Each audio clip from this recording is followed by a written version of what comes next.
This segment is brought to you by Les Stanford Cadillac Chevrolet in Dearborn, Michigan. Please visit lesstanford.com.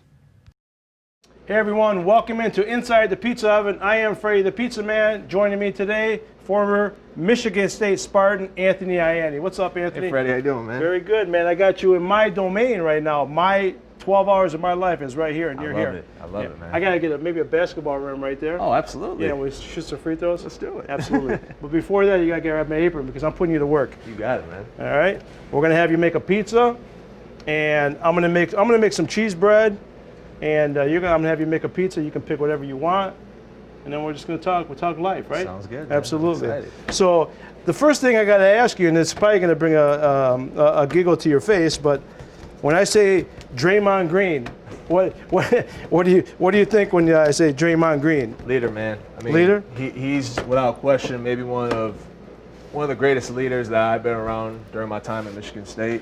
Yeah, okay. You know, and just like the work he puts into, like whether it was his college career, NBA career, it was just a joy to be around because I was at the draft party that the night he got drafted. Yeah. And so when they picked him, like when the Warriors picked him like 32nd or 35th or whatever, like I was like, okay, like, you know, they're getting a guy who basically is going to be a hardworking guy and he's going to be one of the greats. And so, Were you surprised he went down in the second round? I thought he was like a mid to late first round pick. But Yeah. then when I saw guys like Andre Drummond get on board and then like, you know, Anthony Davis is a great player, but I was like, yeah, Draymond's like still top 15. So Yeah. everybody was surprised, like everybody was. So, Yeah. but just seeing where he is now, like it's incredible to see. I'm gonna have you put sauce on yours. Oh, yeah. Put it however you want. This one, I'm just gonna put some cheese. Oh, you're a lefty, huh? So it's Oh. actually weird because I shoot right-handed. Oh. So I eat left-handed, I talk on the phone left-handed, but then I shoot right-handed and I write right-handed. How about golf? Right-handed. Right-handed. Baseball right-handed, like Incredible. all the above. You know, they say the great ones are left-handed, right? It's true. There you It's true, go. man. So there you go. So Draymond Green. Now, if people out there watching don't know, Anthony Ianni is the first player in Division I basketball to play with autism. And when I bring up Draymond Green, apparently you didn't tell the team No. that you had autism. I didn't. It was Draymond Green's. I don't know how the story, but you tell the story how that all came out. So it was going into my my second year at Michigan State. So whenever the freshmen come in every year, they had to do something called a VO2 workout. Yep. And what a VO2 workout is like they measure like your body weight, your body fat, and like how much blood sugar you have, and then they put you on a treadmill for a certain amount of time to see how your lungs take it. Yeah. So you only do it once. You only do it once in your entire basketball career. Whether it's, I mean, I did it at Grand Valley State when I went there for a couple of years. Yeah. Then I had to do it at Michigan State again because I was a new member. But then the next year when the freshmen did it, you know, Draymond was joking with me about it, but I couldn't tell if he was serious or not, and it really bugged me. Yeah. To the point where, you know, I almost basically threw a fit, and I was wanting just to knock his head off because I was so upset with him. Yeah. And that's when Mike Vorkovich, our strength and conditioning coach, I mean, he's known me for, 21 years. He's known me since I was 9, 10 years old. So he knew about me. And so he pulled Draymond aside and he told Draymond that, I was on the autism spectrum. And Yeah. here's why I couldn't understand his jokes, because I'm very black and white. That's just how I see absolutely. things. And after that, Draymond came up to me the next day and said, hey, why didn't you tell me all this? And my reason was because I didn't know how guys on the team were going to take it. I didn't know how you were going to take it. I thought you were going to be like some other people I knew in life who just treated me differently from it. And that day changed our relationship forever. And we became better friends and better teammates from that little incident, So. And we're in 2020. Yep. Right. So when that happened, then we're talking what, 2000, summer of 2010. How much is the word autism changed in the last 10 years? You're a great ambassador for autism awareness. How much has it changed in the last 10 years? It's changed a lot because we're getting more advocates in the community out there promoting more awareness. But as you know, Fredi, there's still more work to be done because there's still some folks out here in society that look at autism and go, it's a label. Like individuals like this don't have a future because it's autism. And I even get criticized a lot because people look at me, Fredi, and they'll just look at me as a normal individual who isn't one of those individuals on the spectrum. I had somebody say to me one time, you don't have those characteristics. I'm like, well, what characteristics are you referring to? I know exactly what you're saying when you say that. I know what you mean. So what does autism look like to you? Because as you know, the spectrum is massive. Yeah. There's a high end, there's a low end. Yeah. But what's really unique about all these individuals on the spectrum is that they're all unique in their own way. Yeah. And they're all talented. And Coach Izzo and I had a conversation about this after I graduated.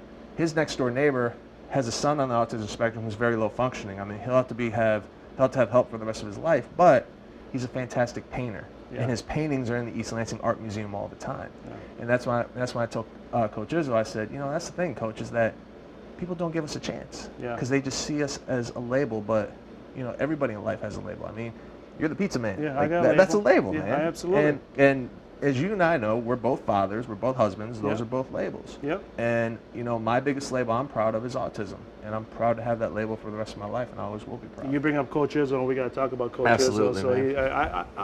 I'm a Michigan fan. So is my wife. It's all good, man. But it's all good. I love Coach Izzo. I love Coach D'Antonio. So, but we'll get into Coach Izzo. So, Anthony, let's put this masterpiece. Let's do it, man. You told me your wife's gonna be jealous because she's not making pizza. Oh, yeah, she's gonna be real Next jealous. time you can make pizza over here. Okay, we'll bring it to the kids. That's my little trick. See, you gotta get it right off the thing. Oh, that's cool. Now we're gonna pop mine in. Man, I can. You would break your neck if you were working here. No, seriously, man. Yeah. You don't have ovens tall enough for me. No, we'd have to put them on some stilts for sure. So you said something that kind of triggered me, and then again, I want to talk to you about Coach Izzo and stuff. But I hear a lot of times with my son, my wife and I, we hear, "Oh, your son's just going to be fine. He doesn't look like he has autism and this and that." And you hear that a lot. Yeah. And people are just not aware, and it's a label that I hate hearing myself. And you said it yourself, you hate hearing it too. Yeah.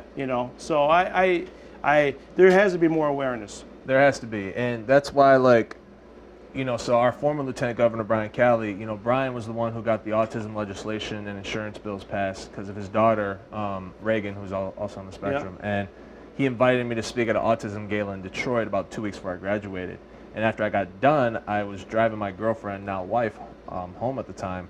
And I asked her, I said, "I think I know what I'm supposed to do in life now." And she asked, "Well, what do you mean?" I said, "Well, let me ask you a question.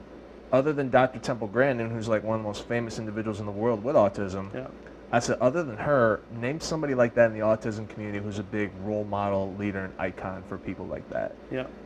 She sat in 30 seconds of silence because she couldn't name anybody. And that's when I said to her, "All right, I'm going to go be that guy then. Somehow, some way, I'm going to go be that guy." So from that day forward, I made sure that I was going to continue to put the autism community on my back to make sure that they got the respect that they currently should deserve, and also make sure that they get the awareness and, basically, like you said, making sure the whole society knows that, hey, this is what autism is. It's not a label. Yeah, exactly. It's not a label. It's not a label. And I'm with you. Because I feel that, I know I speak for my wife, it's, people are so unaware what's really out there. And instead of maybe get some awareness and understand what's going on, and early education is very key. Exactly, right? it is. Early education. Yep.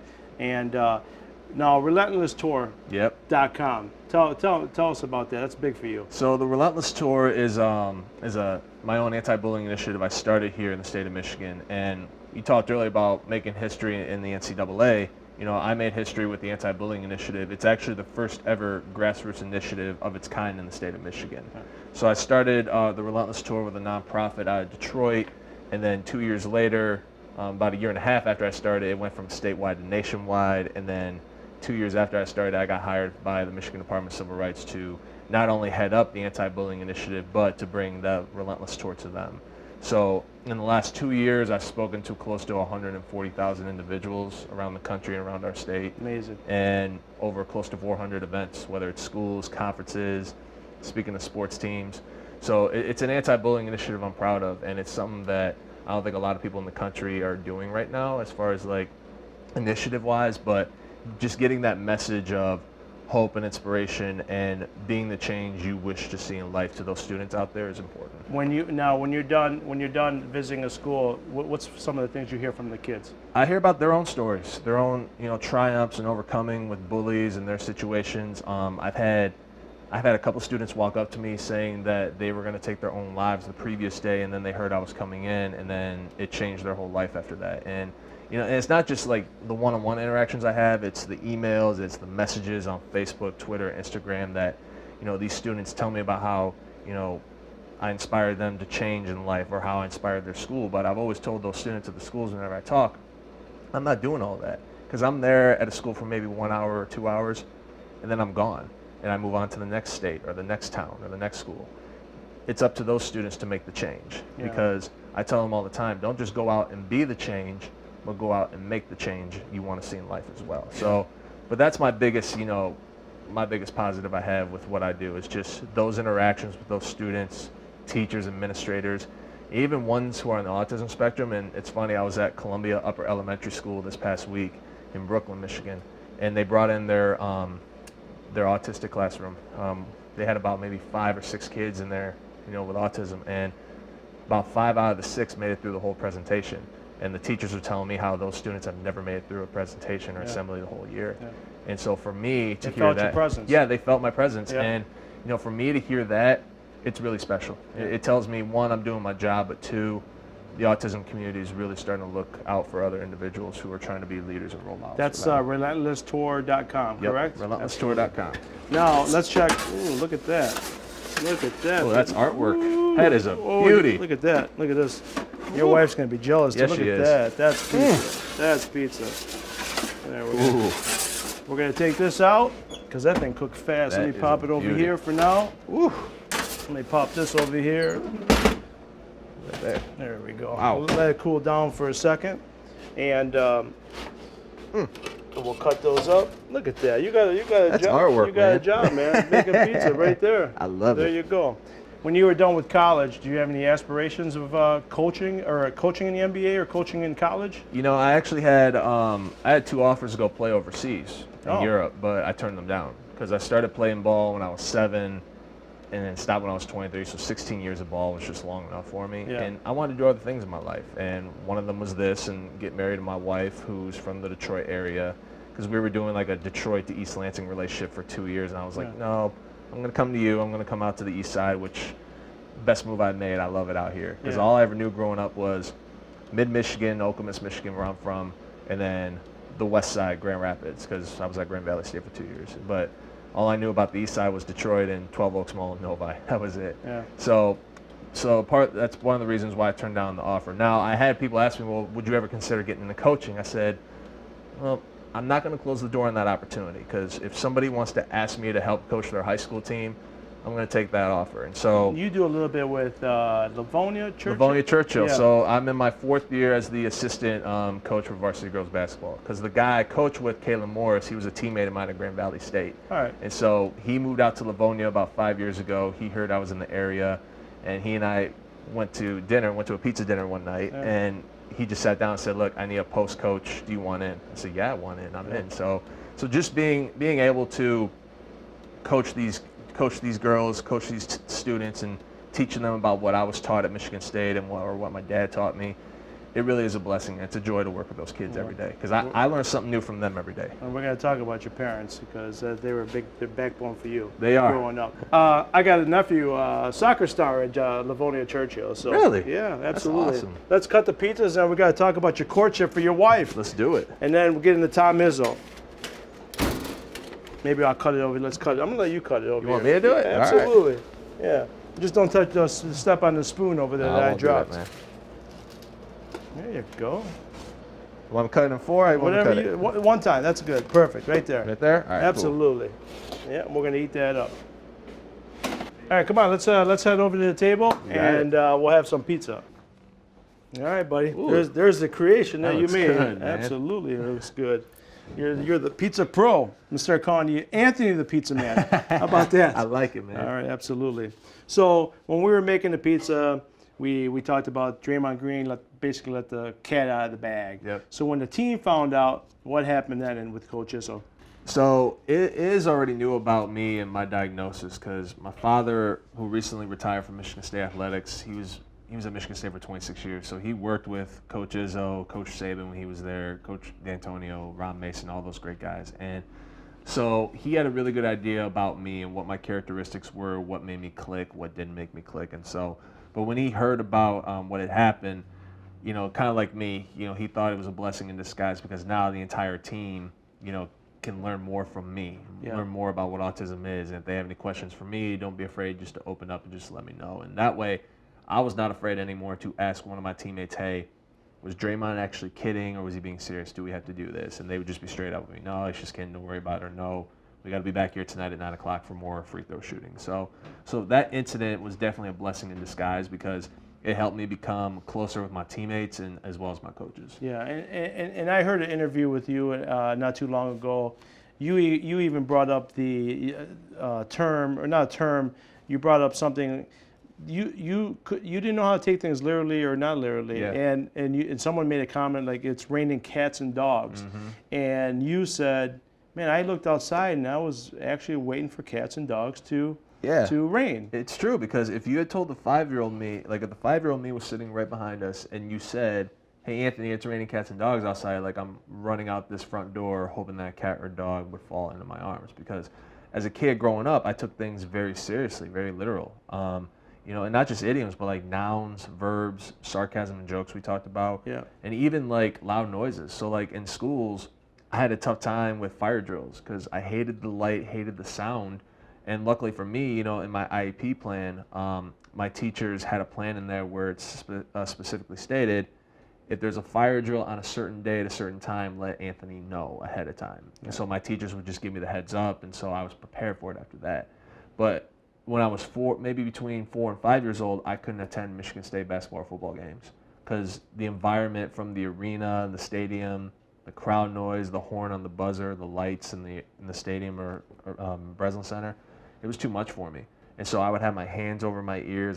My head would be in my mom's lap the whole time because it was just too much for me. But how I overcame that was when I started to learn counting forwards and then backwards from 1 to 10 and then 10 to 1, I would look up on the scoreboard, and once it counts down from 10, 9, 8, 7, 6, once it got to 5, I would put my hands over my ears. And then when the horn went off, I would slowly take my hands off my ears. And if it was still too much for me, I'd put them back on. Yeah. And then every game I went to, whether it was football or basketball, I just kept doing that. Yeah. Same thing with the crowd noises. Like if a big play happened and the crowd went nuts, I would just do this, but then still just kind of hear it. So in a sense, Fredi, I was controlling the environment around me. Yeah. And so it got to the point where it went from here to, all right, cool, let's watch the game now. And then as a player, it was all adrenaline for me because I love playing, whether it was for Okemos, whether it was for Grand Valley, Michigan State, just playing in front of my friends, my teammates, and the community. I mean, that was probably one of the biggest honors and achievements, I think, bigger than any Big Ten championship or league championship that I was a part of.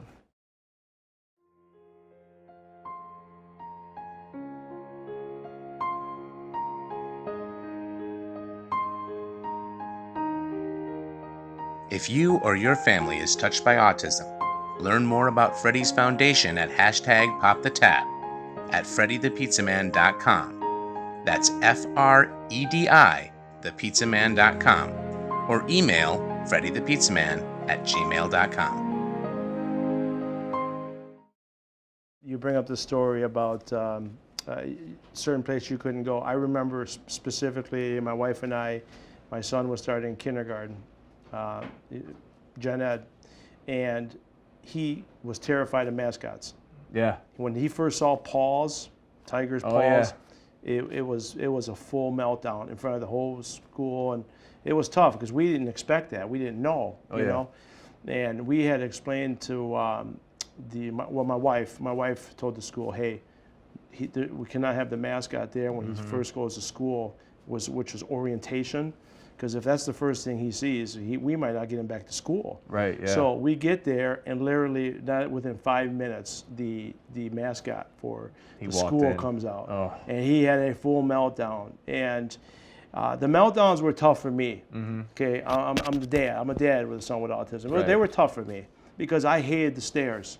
I hated it. Yeah. I hated people staring and judging. It was more not me. It was judging my son. Yeah. I couldn't take it. My wife was the true hero. She tried to keep everything normal for my boy, for our boy. We couldn't go places, we couldn't go here, we couldn't go there because it was tough for him. She made sure that we tried to keep a normal family life, but we were terrified that when he saw that mascot, that he might not go back to school. Right. Yeah. And the first few months taking him, I gotta tell you, he would not go that same door, and he would not go by the office because the mascot came out from the office. Really? So he would not go down that hallway for a while. Yeah. So I totally relate. People don't know. That's a big thing. And it's funny you bring up your wife because my mom was the same way with Yeah. me. And my mom actually took a full year off from work to help advocate for me and to make sure that I was getting the right resources and services that I needed to be successful in school. And, same deal. Like, she tried to make things like as normal as possible because, like, so I was born in Athens, Ohio. So my dad worked at Ohio University for 4 years and then accepted the job at Michigan State. So what they did was they tried to keep everything in our new house as almost the same as our old house. So, like, if my bed was by the windows, they would put my bed by the window. Yeah. I had darker shades of window blinds because, for whatever reason, I just liked that better. And so they stuck with the dark shades. And then once they turned my room to a Michigan State room a few years after that, it was green shades after that. Yeah. So, but like you said, for whatever it is, it's like whether it's whether your mom or my mom or our wives, like they try to make things as simple and as easy as possible and make sure that things like don't get bigger than they need to. And that's why I tell people every day, Fredi, like I'm blessed to have such a great support system in my life and, just great parents who taught me so much and continue to teach me a lot. And, that my family and my parents are the biggest reasons why I am who I am today. Yeah, and again, me being a parent, I get it, and my wife, again, she keeps everything normal, and honestly, when we first found out that our son had autism, it didn't hit me. It did not hit me because I didn't understand it. Yeah. I didn't know, and through my wife's hard work of finding schooling for my son, because obviously early education is the key. Yep. The minute I sat in that classroom and looked around, and it was a Thursday night, it was 8 o'clock at night or 6 o'clock at night, which it wasn't normal. We were sitting there, and I said, man, there's parents here, there's teachers here that want to teach my son. That minute, that second changed my life, and I realized, hey, you know what? My son has autism. Yeah. It was 3 months after the diagnosis that I realized, and I wouldn't change it for the world. I'll tell you that I wouldn't change it for the world. Yeah. You know. So, and that's I kind of want to stick there. Your mom and dad. Yeah. I mean, I've read a lot about you. I've heard a lot about you. And the common theme all the time always goes back to your mom and dad, and even your sister. Yeah. Big support system. I mean, when I say your mom and dad, I mean, what do you say? What's the words that you have? Again, blessed, thankful, and loved because, the day they were told, Fredi, when I was 5, the day they were told my future fate, the fate of barely going to graduate from high school, never go to college or attend a university, never be an athlete. And I come from family athletes. My dad played baseball at Michigan State. Yep. Mom was a 3-time All-American at Adrian College for basketball. I mean, she's big time. Like, she still holds like 9 records, school's all-time leading scorer. She's the boss in the family. Technically, yeah. I mean, if you told my dad that, he'd be like, yeah, I'm bottom man. She's up here. So, but and then my sister played volleyball at Michigan State as well. So, but when they were told that all those things, they could, and during that time period too, because 93 and 94, nobody knew what autism was, and there was no direction, no path of, okay, what are the resources? Because now there's a lot of resources, there's a lot of treatment centers out there, ABA therapy, like all that stuff. Yeah. Where over 20 some years ago, that was never there. And so when they were told all this, they could have easily been like, we don't have a path, like let's just let it be, just let him be. But when they got to the third expert, my father stood up from his chair and said, look, like, I respect what you do, I appreciate what you're doing, but let me tell you guys what our expectations are for our son. He's going to go to high school and he's going to graduate. He's going to go to college and he's going to graduate. And he doesn't have to be an athlete to do all this. Like, if the good Lord wants to bless our son with those abilities, that's an extra gift. But he doesn't have to do all that.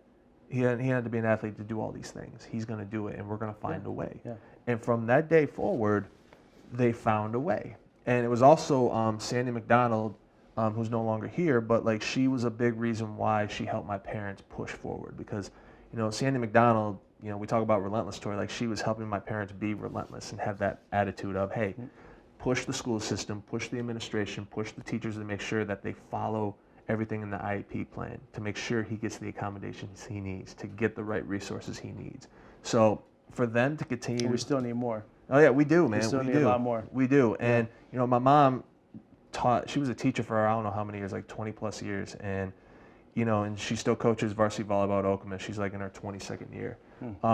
But my mom loves to teach. And I told my mom this day, I said, you're retired now. I said, take a page out of my book, go be an advocate for parents who have individuals on the autism spectrum. Go be an advocate for teachers who are in this field. So you can give them your advice and what worked for me and pass that on to them.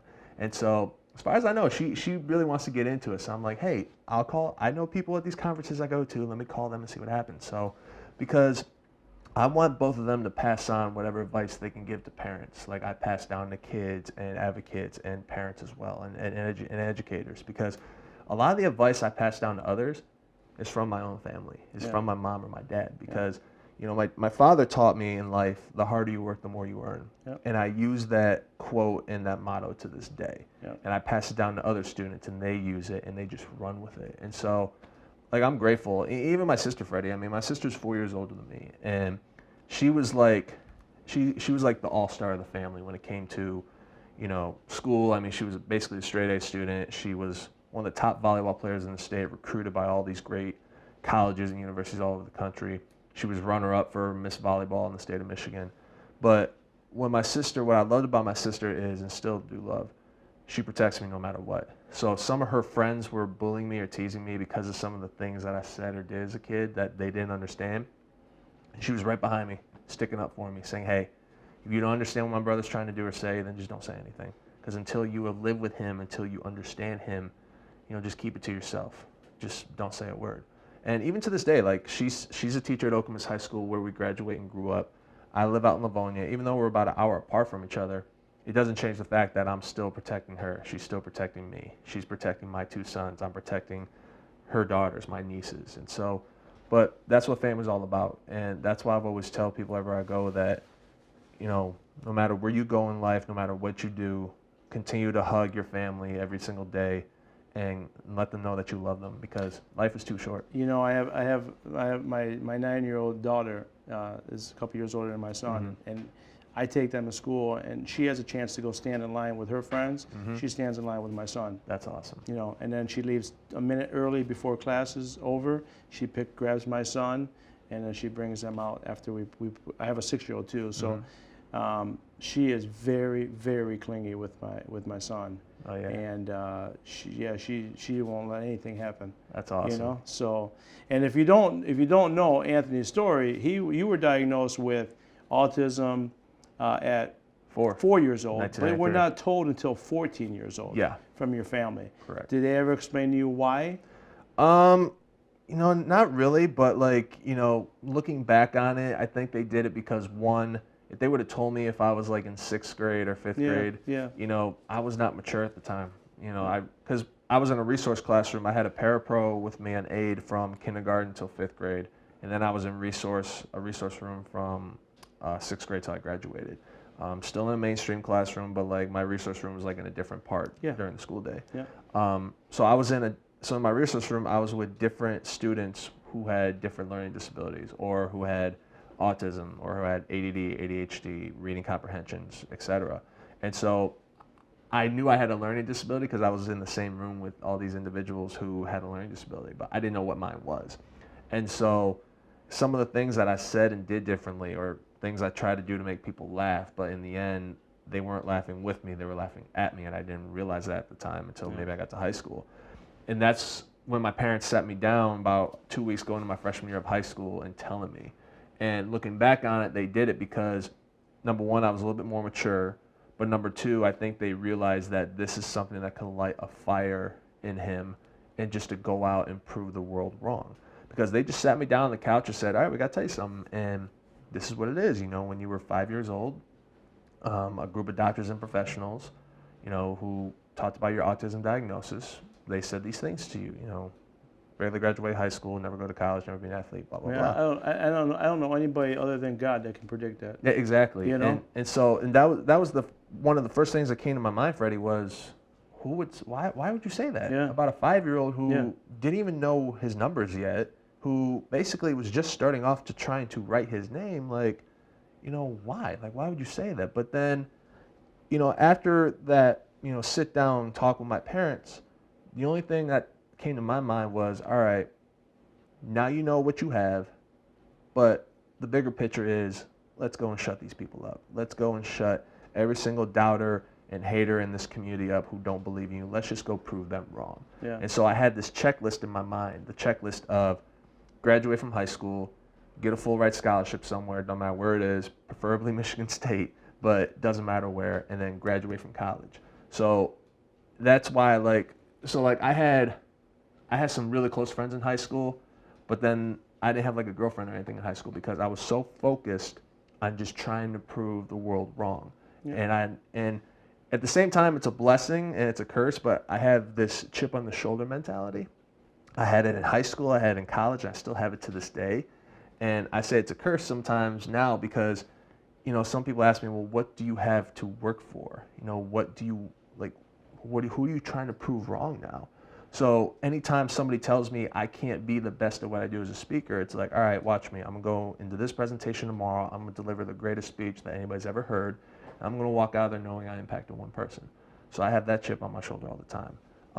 If somebody tries to talk dirt about my family, yeah, I'm going to defend them, but I'm always going to have that chip on the shoulder. But my autism will never go away. It never will, because there are some. I've actually heard that from people. People will say autism goes away. I've actually heard that. Yeah, somebody said that to me one time. I'm like, no, it doesn't go away, because it sticks with you. Because there are some things, Fredi, that I may have some ideas or be a part of situations that I just can't let go of. Yeah. And that's just part of me being on the spectrum. I can't let go of the little things in life, or just let go of situations. And so, but that's me. But I'm glad my parents told me when I was 14 the whole situation, because that started a journey for me that I am very proud to still be on to this day. When I read that quote, and the first thing I thought of was, wow, that's a long time. But my son is 7. I couldn't tell him. Yeah. He wouldn't understand what I was telling him. Yeah. So I get why it might have been 14 years old. Right. And I have parents, Fredi, whether it's at conferences or schools, who hear that story and go, well, we want to tell our son, but what's your advice? I'm like, hey, you're the parent. I'm not going to tell you what to do. Yeah. But if you think you want to tell them when they're 10 years old, go for it. If you think you need to wait till they get to high school, go for it. Because a lot of parents I talk to is they don't have a motivation. What's their motivation supposed to be? And I'm like, well, either send them my way, send them my story, or whoever their favorite athlete is. Whether it is Calvin Johnson, Miguel Cabrera, whether it's Allen Iverson, who I love watching growing up, find their stories and what motivated them to be who they are. And a lot of those students will basically just thrive off of that. I mean, Kobe Bryant's a prime example. I love watching Kobe growing up. And, one of our news stations back home called me to ask me about Kobe Bryant, and I said the one thing I loved about Kobe was the mentality he had, just to work hard and motivate every day. That rubbed off onto every single fan that loved him, and that's how it is. Some people hated it, but they didn't understand his competitive. Exactly, because they were like, oh, he's a jerk because he's doing this. Yeah. It's like, no, that's just his competitive nature. Yeah. And so Draymond's the same way. There are times where Draymond just does some things that just on the court, I'm like, what are you doing? But then as his teammate and friend, I look at that and go, that's his competitive nature. Whereas a fan who sees that thinks, why would you do that? But because it's just how he competes. He called out Kevin Durant. He called his own teammate. Oh, yeah. He called us out a bunch of times in the locker room, but it made us better as players and as teammates. And so that's why I've always told families, find your child's favorite thing in life, whether it's cartoons or whether it's Marvel or whether it's whatever, sports, and find about what they love about that sport, and then talk to them about a certain player, and use it as motivation every day. Yeah. This might be a touchy subject, but there's a lot of wonderful ASD teachers out there. Absolutely. And when you have children that are in Gen Ed, don't you think there needs to be more education for the teachers that that have children in the classroom with autism and special needs? Oh, Fredi, yeah, and because they have it's almost like, and I don't mean to cut you off. They You're almost have there's a parapro in there, and that's it. Push them off to the para or her to the parapro. And I think that the teachers in all states there has to be more education, because autism, and as we talked with Eddie Murray previous in another episode, the numbers are going the wrong way. They are. Okay, so there's going to be more and more children with autism and special needs in regular classrooms, gen ed, right? So the teachers have to have more education. And that's what we're doing today. And you know, that's why like I'm getting more interest from educators and teachers saying, hey, can you come in and talk to my staff about your life story and how you transition from your diagnosis to where you're at today? Because it helps when other teachers and educators learn from individuals who have been through it. Because now you teach those educators, here's what worked for me, here's what didn't work, here's what you could do. Because you know, you're not telling them what to do, you're helping them, you're helping educate them. Because you know, and I agree with you, Fredi, because there are some younger generation of teachers who look at an IEP plan and just go, oh, okay, but give it to the parapro? Yeah, or give it to the parapro, or they try to take shortcuts with it. Yeah. And you can't take a shortcut. And that's why I'm so thankful and blessed for the teachers I've had in my life, is that they didn't try to take shortcuts with me. They tried to stay on the path, whether it was a long path or a short path, and they stuck to whatever worked. If something didn't work for my IEP plan, guess what? We're going to try and do something else. Yeah. And if that doesn't work, we'll find a way. And so whatever my teachers found and did, like, they just went ahead and stuck to it, because it was a team effort. It wasn't a certain teacher that did all of it. It wasn't my principal that did it.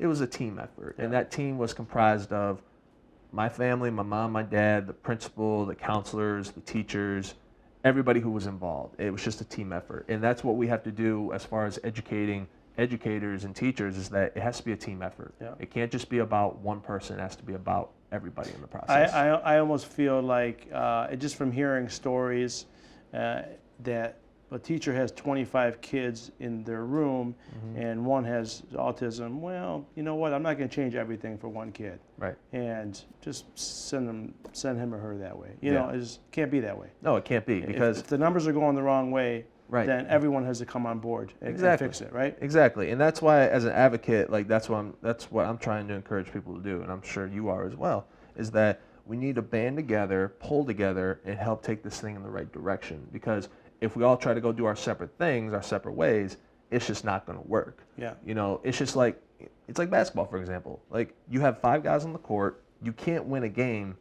having your point guard average 50 a game, because the other team's going to get like 70 points or 80 points too. But you have to do it as a team. You got to do it together, because one guy can't take over the whole team or like handle the entire load. Like, they all got to do it and bond together. And that's what I loved about Michigan State too, is that it wasn't about one guy. It wasn't about an All-American. It was about the family that is Michigan State. And that's something that Coach Izzo taught us. That's something that, you know, Mark D'Antonio taught our football players at Michigan State, guys who I became good friends with. And that's what I've learned to pass on to schools, is that you're part of something here. And so embrace that. Take pride in that. So it's the same way in the autism community. Band together and let's try and do this thing and take it the right direction. Well, you're a great ambassador for autism, and I'm telling you, if anything can get done, like we spoke of with you'll get it done. I know you will. Check back next week to see part 2 of our interview with Anthony Ianni.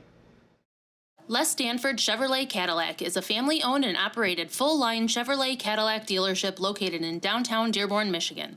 For the past 50 years, Les Stanford has been dedicated to excellent customer service in sales, service, and auto body repair. We have all the resources available to make a fantastic car buying and servicing experience.